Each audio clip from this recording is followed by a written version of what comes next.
साथियों नमस्कार, मैं हूं शैलेंद्र कुमार और यह सिद्धार्थ क्लासेस। आज के इस महत्वपूर्ण सेशन में आपका पुनः स्वागत है।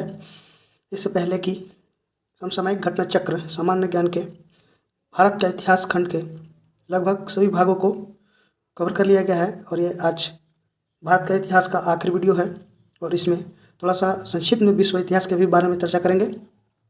तो आइए दोस्तों शुरू करते हैं। इससे पहले कि मैं आपको बता दूँ, इस चैनल पर अगर आप नए हैं तो चैनल को सब्सक्राइब करें, लाइक करें, शेयर करें, बेल आइकॉन को ऑन करना ना भूलें। तो आइए दोस्तों शुरू करते हैं।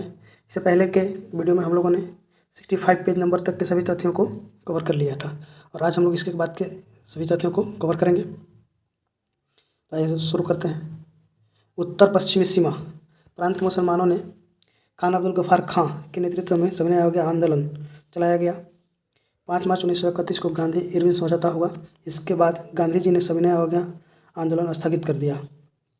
दूसरा गोलमेज सम्मेलन 7 सितंबर 1931 से 1 दिसंबर 1931 तक हुआ।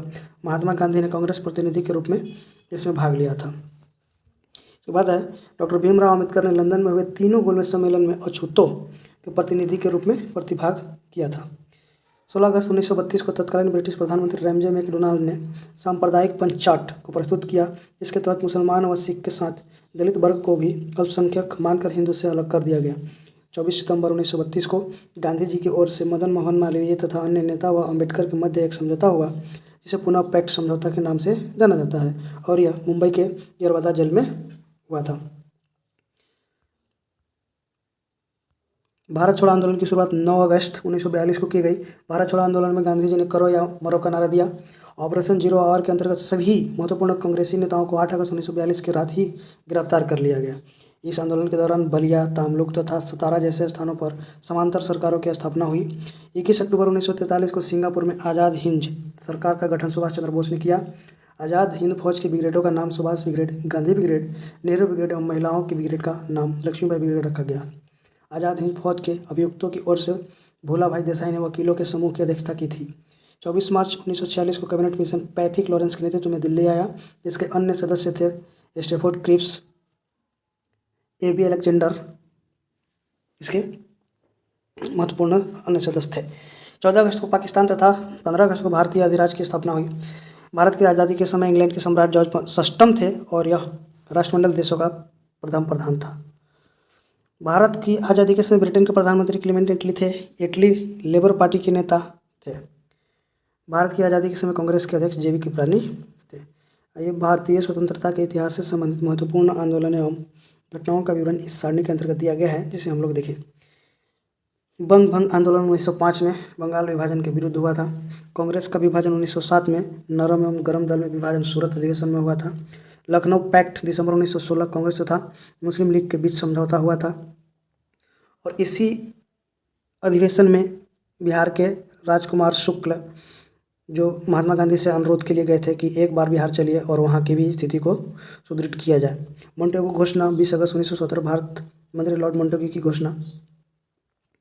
जलियांवाला बाग हत्याकांड 13 अप्रैल 1919 को जनरल डायर द्वारा नरसंहार अमृतसर पंजाब में। खिलाफत आंदोलन 1919 शौकत अली मोहम्मद अली यानी खिलाफत आंदोलन अली बंधुओं के द्वारा किया गया 1919 में। कांग्रेस का नागपुर अधिवेशन दिसंबर 1920। असहयोग आंदोलन का प्रस्ताव पारित हुआ था। असहयोग आंदोलन का आरंभ 1 अगस्त 1920। महात्मा गांधी इसी दिन तिलक की मृत्यु भी हुई थी। चौरी चौरा कांड 4 फरवरी 1922 गोरखपुर उत्तर प्रदेश में हुआ था। स्वराज पार्टी का स्थापना जनवरी 1923 को मोतीलाल नेहरू एवं चित्तरंजन दास थे इससे संबंधित। साइमन कमीशन की नियुक्ति नवंबर 1927 जॉन साइमन की अध्यक्षता में 7 सदस्यीय आयोग का गठन किया गया था और ये 7 सदस्य अंग्रेज थे। साइमन कमीशन का भारत आगमन 3 फरवरी 1928 को। विरोध प्रदर्शन के दौरान लाहौर में अक्टूबर 1928 में लाठीचार्ज में लाला लाजपत राय गंभीर रूप से घायल हो गए, बाद में उनकी मृत्यु हो गई। नेहरू रिपोर्ट अगस्त 1928 में पंडित मोतीलाल नेहरू की अध्यक्षता में प्रस्तुत किया गया। बारडोली सत्याग्रह अक्टूबर 1928 गुजरात के किसानों का लगान वृद्धि के विरुद्ध में सरदार पटेल के द्वारा आंदोलन किया गया था। सेंट्रल लेजिस्लेटिव असेंबली बम कांड 8 अप्रैल 1929 भगत सिंह व बटुकेश्वर दत्त द्वारा ब्रिटिश असेंबली में बम फेंकना। कांग्रेस का लाहौर अधिवेशन दिसंबर 1929 पूर्ण स्वाधीनता का प्रस्ताव पारित किया गया इस अधिवेशन में। इसके बाद स्वाधीनता दिवस 26 जनवरी 1930 को यानी कि 26 जनवरी को स्वाधीनता दिवस मनाया गया। दांडी मार्च 12 मार्च से 6 अप्रैल 1930 तक चला था, यानी 5 अप्रैल 1930 को दांडी पहुंचकर 6 अप्रैल सुबह महात्मा गांधी ने अपने हाथों द्वारा नमक बनाकर नमक कानून को तोड़ दिया था। सविनय अवज्ञा आंदोलन 6 अप्रैल 1930 सविनय अवज्ञा आंदोलन की शुरुआत इस आंदोलन में हुआ था। प्रथम गोलमेज सम्मेलन 12 नवंबर 1930 से 19 जनवरी 1931 प्रधानमंत्री मैकडोनाल्ड की अध्यक्षता में लंदन में आयोजित की गई थी। इसके बाद आइए देखते हैं गांधी इरविन पैक्ट 5 मार्च 1931 महात्मा गांधी और वायसराय के बीच में हुआ था।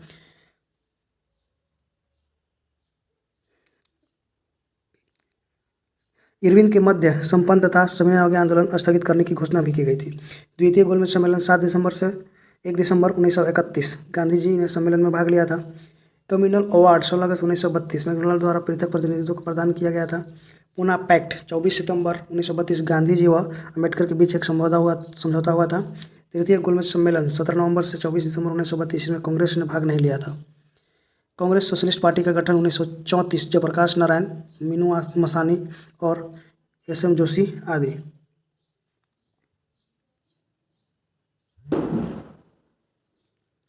फॉरवर्ड ब्लॉक का गठन मई 1939 सुभाष चंद्र बोस के द्वारा। मुक्ति दिवस 22 दिसंबर 1939 मुस्लिम लीग द्वारा कांग्रेस मंत्रिमंडलों के त्यागपत्र के अवसर पर मनाया गया था। पाकिस्तान की मांग 22 से 24 मार्च 1940 मुस्लिम लीग द्वारा लाहौर अधिवेशन के दौरान।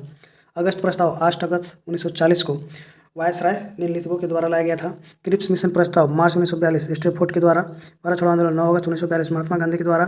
शिमला सम्मेलन 1945 सभी राजनीतिक दलों का सम्मेलन था।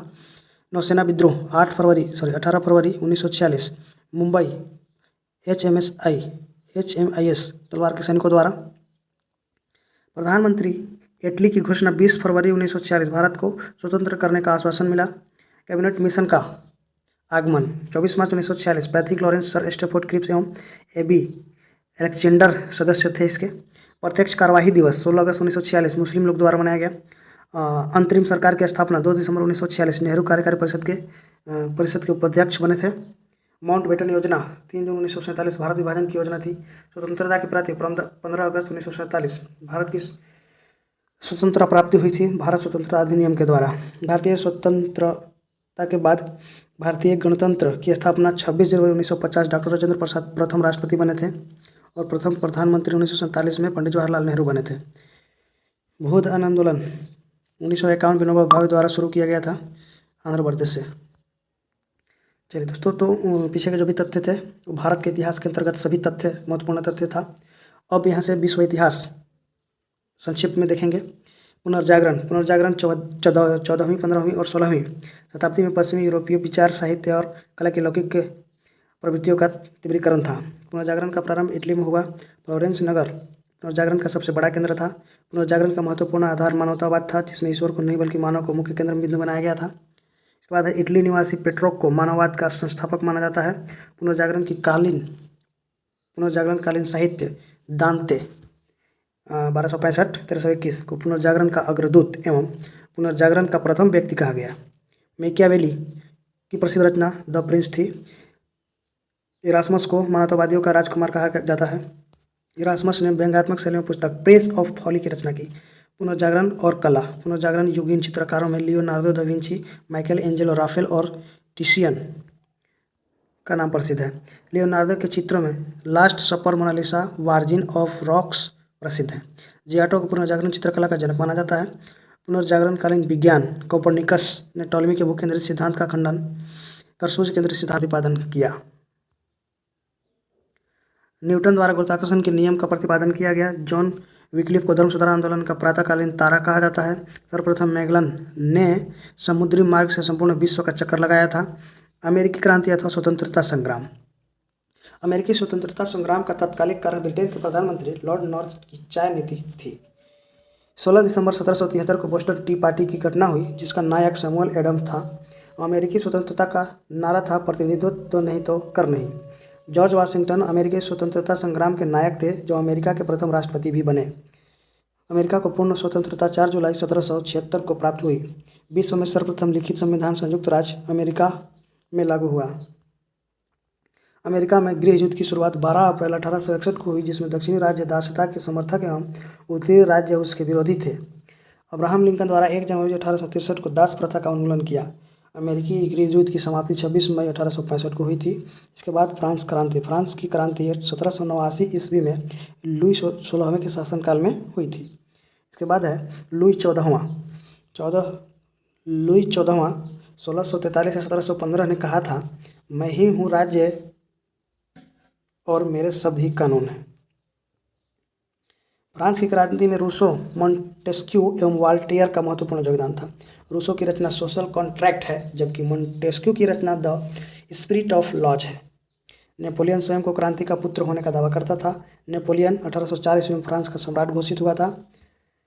वाटरलू का युद्ध 18 जून 1815 मित्र राष्ट्रों की सेना एवं नेपोलियन के मध्य हुआ था, जिसमें नेपोलियन को बंदी बना लिया गया। नेपोलियन की मृत्यु 1821 में हुई और उसका अंतिम संस्कार सेंट हेलेना द्वीप पर किया गया। इटली का एकीकरण, जोसेफ मेजनी को इटली के एकीकरण का जनक माना जाता है। मेजनी ने कहा था, पहले तुम आदमी हो, उसके बाद किसी देश के नागरिक या अन्य कुछ। यदि समाज में क्रांति लानी हो तो क्रांति का नेतृत्व नवयुवकों के हाथ में दे दो, मेजनी ने कहा था। गैरिबाल्डी को इटली के एकीकरण की तलवार कहा जाता है। गैरिबाल्डी ने सशस्त्र नौजवानों की एक टुकड़ी संगठित की जो रेड शर्ट्स के नाम से प्रख्यात हुए। इटली का एकीकरण 1871 ईस्वी में काउंट काबूर द्वारा हुआ। जर्मनी का एकीकरण, बिस्मार्क प्रशा के शासक विलियम प्रथम का प्रधानमंत्री था। जर्मनी का एकीकरण बिस्मार्क द्वारा किया गया। फ्रेडरिक लिस्ट को जर्मनी के आर्थिक राष्ट्रवाद का पिता माना जाता है। 18 जनवरी 1871 को वायसराय के महल में प्रशा के राजा विलियम प्रथम को जर्मन सम्राट घोषित किया गया। यूरोप के नक्शे पर एक एकीकृत जर्मनी का उदय हुआ। रूसी क्रांति, 8 मार्च 1917 को रूस में क्रांति का प्रथम विस्फोट। उस दिन गरीब किसान मजदूरों ने पेट्रोग्राड की सड़क पर जुलूस निकाला। रूस के शासक को जार कहा जाता था। यह जारशाही व्यवस्था मार्च 1917 में समाप्त हो गई। आज नहीं तो कल, कल नहीं तो परसों यूरोपीय साम्राज्यवाद की इमारत ढहने वाली है, ये लेनिन के द्वारा कहा गया था। उन्होंने कहा था। कार्ल मार्क्स का नारा था, दुनिया के मजदूरों एक हो जाओ। जार निकोलस द्वितीय रूस का अंतिम जार शासक था, जिसकी हत्या बम विस्फोट में हुई। अप्रैल 1917 में लेनिन ने रूस में क्रांतिकारी योजना प्रकाशित की, जो अप्रैल थीसिस के नाम से जानी जाती है। लेनिन ने कहा था, 2 कदम आगे बढ़ने के लिए 1 कदम पीछे हटना चाहिए। स्टालिन को आधुनिक रूस का निर्माता माना जाता है। इसके बाद औद्योगिक क्रांति। औद्योगिक क्रांति का प्रारंभ काल सामान्यतः 1750 से 1850 माना जाता है। औद्योगिक क्रांति की शुरुआत इंग्लैंड से हुई। औद्योगिक क्रांति से मूल अभिप्राय है उत्पादन में प्रणाली परिवर्तन। 1642 ईस्वी में चार्ल्स प्रथम के समय इंग्लैंड में गृह युद्ध शुरू हुआ। यह गृह युद्ध 7 वर्षों तक चला था। इसे रक्तहीन क्रांति भी कहा जाता है, क्योंकि इस क्रांति में किसी भी पक्ष के व्यक्ति के रक्त की एक बूंद भी नहीं निकली और केवल प्रदर्शन और वार्तालाप से क्रांति सफल हो गई थी। इसके बाद प्रथम विश्व युद्ध, 28 जुलाई 1914 को प्रथम विश्व युद्ध का प्रारंभ माना जाता है। ऑस्ट्रिया के युवराज आर्क ड्यूक फ्रांज फर्डिनेंड की हत्या प्रथम विश्व युद्ध का तत्कालिक कारण सिद्ध हुई थी। प्रथम विश्व युद्ध में विश्व 2 खंडों में बटा था। मित्र राष्ट्र था धुरी राष्ट्र। मित्र राष्ट्रों में इंग्लैंड, इटली, रूस, संयुक्त राज्य अमेरिका, फ्रांस, जापान शामिल थे। दूरी राष्ट्रों में जर्मनी, तुर्की, हंगरी और ऑस्ट्रिया आदि से देश शामिल थे, जिसका नेतृत्व जर्मनी कर रहा था। 11 नवंबर 1918 को प्रथम विश्व युद्ध समाप्त हो गया था। इसके बाद प्रथम विश्व युद्ध के बाद 28 जून 1919 को जर्मनी के साथ वर्साई की संधि हुई थी। प्रथम विश्व युद्ध के मूलभूत परिणाम थे उदारवाद व जनतंत्र का विकास एवं राष्ट्र संघ की स्थापना। जर्मनी में राष्ट्रवाद, नाजीवाद। हिटलर के नेतृत्व में जर्मनी में नाजी दल का उत्थान हुआ। 30 जनवरी 1933 को हिटलर जर्मनी का चांसलर बन गया। 2 अगस्त 1934 को राष्ट्रपति हिंडनबर्ग की मृत्यु के बाद हिटलर ने चांसलर के साथ फ्यूहरर की उपाधि ली। मेरा संघर्ष हिटलर की आत्मकथा है। हिटलर की विस्तारवादी नीति का पहला शिकार ऑस्ट्रिया हुआ था। 30 अप्रैल 1945 को हिटलर ने आत्महत्या कर ली। हिटलर की नात्सी पार्टी का प्रतीक चिन्ह स्वास्तिक था। इटली में फासिज्म का उदय। बेनितो मुसोलिनी का जन्म 1883 ईस्वी में इटली में हुआ था। मुसोलिनी के दल का नाम नेशनल फासिस्ट पार्टी था। इसकी स्थापना मिलान में वर्ष 1919 में की गई थी। मुसोलिनी ने अपने दल के सदस्यों को वर्दी पहनने, हथियार बांधने, परेड करने और झंडा रखने की शिक्षा दी थी। इस दल के लोग कमीज पहनते थे। उसका रंग काला था, अतः ये लोग काली कमीज के नाम से प्रसिद्ध हुए। मुसोलिनी द्वारा वर्ष 1923 में फासिस्ट ग्रैंड काउंसिल की स्थापना की गई और वह स्वयं उसकी अस्थायी अध्यक्ष था। मुसोलिनी को उसकी पत्नी के साथ 28 अप्रैल 1945 को फांसी दे दी गई। जापानी साम्राज्यवाद। जापान में 1873 ईस्वी में सैनिक सेवा अनिवार्य कर दिया गया। जापान द्वारा 1905 में रूस को पराजित किया। इस युद्ध की समाप्ति पोर्ट्समाउथ की संधि द्वारा हुई थी। मंचूरिया पर जापान द्वारा वर्ष 1931 में आक्रमण किया गया। इसके बाद द्वितीय विश्व युद्ध का तत्कालिक कारण जर्मनी द्वारा 1 सितंबर 1939 को पोलैंड पर आक्रमण करना था। 8 दिसंबर 1941 को अमेरिका ने द्वितीय विश्व युद्ध में भाग लिया। जर्मनी द्वारा रूस के साथ 23 अगस्त 1939 को हुए समझौते के उल्लंघन का आरोप लगाकर 22 जून 1941 को रूस पर आक्रमण कर दिया। द्वितीय विश्व युद्ध के समय अमेरिका के राष्ट्रपति फ्रैंकलिन डी रूजवेल्ट थे, जबकि ब्रिटेन के प्रधानमंत्री विंस्टन चर्चिल थे। द्वितीय विश्व युद्ध 2 सितंबर 1945 को समाप्त हो गया। वर्ष 1945 में सैन फ्रांसिस्को सम्मेलन में मित्र राष्ट्रों ने संयुक्त राष्ट्र संघ की स्थापना की, जो कि द्वितीय विश्व युद्ध के बाद युद्ध को रोकने का सफल प्रयास था। अमेरिका द्वारा 6 अगस्त 1945 को हिरोशिमा और 9 अगस्त 1945 को नागासाकी पर परमाणु बम का प्रयोग किया गया था। दोस्तों, आपके लिए एक प्रश्न है जो होमवर्क है। अमेरिका द्वारा 6 अगस्त 1945 को हिरोशिमा पर जो बम गिराया गया था उसका नाम क्या था, और 9 अगस्त को 1945 को नागासाकी पर जो गिराया गया था उसका नाम क्या था? कमेंट बॉक्स में इसका आंसर जरूर बताएंगे। उसके बाद तुर्की। आधुनिक तुर्की का निर्माता मुस्तफा कमाल पाशा साम्राज्यवाद का कट्टर विरोधी था, राष्ट्रीयता एवं आधुनिकता का प्रबल समर्थक था। कमाल पाशा को तुर्की का अतातुर्क राष्ट्रपिता कहा जाता था। मुस्तफा कमाल पाशा ने रिपब्लिकन पीपुल्स पार्टी की स्थापना की। इसके बाद अंत में है विविध तथ्य। चीन को एशिया का मरीज के नाम से जाना जाता था। तुर्की को यूरोप का मरीज कहा जाता था। वर्ष 1911 में हुई चीनी क्रांति का नायक सन यात सेन था। सन यात सेन को चीन का राष्ट्रपिता कहा जाता था। इनके 3 सिद्धांत थे: राष्ट्रवाद, लोकतंत्रवाद एवं सामाजिक न्याय। तो दोस्तों, ये था समसामयिक घटना चक्र के अंतर्गत सामान्य ज्ञान का भारतीय इतिहास का सभी खंडों को यहाँ तक कवर कर लिया गया। नेक्स्ट हम लोग इसके बाद जो भी लाएंगे वो भारतीय राज्य व्यवस्था है, जो अगले वीडियो में हम इस पर विशेष चर्चा करेंगे। वीडियो में अंत तक बने रहने के लिए धन्यवाद। जय हिंद।